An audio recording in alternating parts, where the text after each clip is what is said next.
રાજસ્થાન કોંગ્રેસ ધારાસભ્ય દિવ્યા મદેરણા દ્વારા સુરતમાં યોજાયેલી પ્રેસ કોન્ફરન્સમાં કેન્દ્ર સરકાર પર સખત સરકારની નીતિઓ અને કાર્યપદ્ધતિને કેન્દ્ર બિંદુ બનાવી અનેક મુદ્દાઓ પર સરકારને ઘેરતા પ્રશ્નો દિવ્યા મદેરણાએ નેશનલ હેરાલ્ડ કેસથી લઈને મહાત્મા ગાંધીના નામ સાથે જોડાયેલી વિવિધ યોજનાઓ સુધીના મુદ્દે સરકારની કામગીરી પર નિંદા વ્યક્ત કરી. તેમનું કહેવું હતું કે કેન્દ્ર સરકારે સામાન્ય જનતાના હિતને અવગણતા વિવિધ નીતિઓને આગળ ધપાવી છે. પ્રેસ કોન્ફરન્સ દરમિયાન તેમણે સરકારના નિર્ણયો પર ચોક્કસ ઉદાહરણો આપીને પોતાના પક્ષના દ્રષ્ટિકોણને સાફ રીતે રજૂ કર્યું અને લોકસંપર્ક માટેનું મહત્વ પુનઃ નોંધાવ્યું. દિવ્યા મદેરણાની સુરત મુલાકાત દરમિયાન સરકારના નિર્ણયો પર આકરી ટિપ્પણીઓ કરતા રાજકીય જગતમાં ચર્ચાનો માહોલ સર્જાયો છે.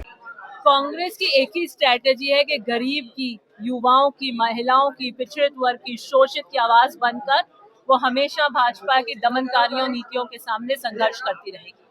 जो नेशनल हेरल्ड का केस है वो व्यक्तिगत प्रतिशोध, रूल ऑफ रिवेंज का केस है, जहां पर उन्होंने सुनियोजित तरीके से संवैधानिक संस्थाओं का इस्तेमाल करते हुए गांधी परिवार के खिलाफ ये एक झूठा मामला बुना था, उन्हें बदनाम करने का. घोटाला घोटाला घोटाला.